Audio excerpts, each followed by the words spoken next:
বহুল আলোচিত বুয়েট শিক্ষার্থী আবরার ফাহাদ হত্যা মামলার বিচারিক আদালতে মৃত্যুদণ্ডপ্রাপ্ত সব আসামির মৃত্যুদণ্ড বহাল রেখেছে হাইকোর্ট।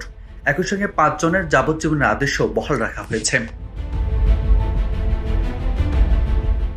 রোববার বিচারপতি এ.কে.এম. আসাদুজ্জামান ও বিচারপতি সৈয়দ এনায়েত হোসেন হাইকোর্ট বেঞ্চ এ রায় ঘোষণা করেন।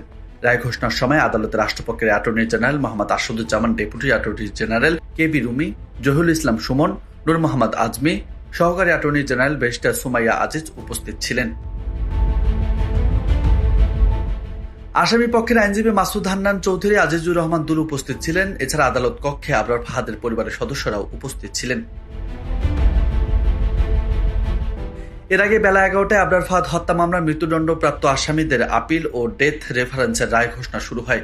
বিচারপতি এ.কে.এম. আসাদুজ্জামান ও বিচারপতি সৈয়দ এনায়েত হোসেন হাইকোর্ট বেঞ্চে এ রায় ঘোষণা শুরু হয়। বেঞ্চের জ্যেষ্ঠ বিচারপতি এ.কে.এম. আসাদুজ্জামান রায় পাঠ করে শোনান।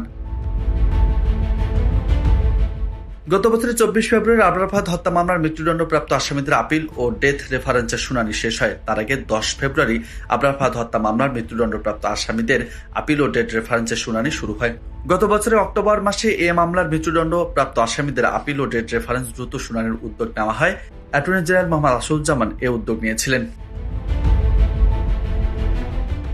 ২০১৯ সালের ৬ অক্টোবর রাতে বুয়েটের শের-ই-বাংলা হলে আবরার ফাহাদকে পিটিয়ে হত্যা করা হয়।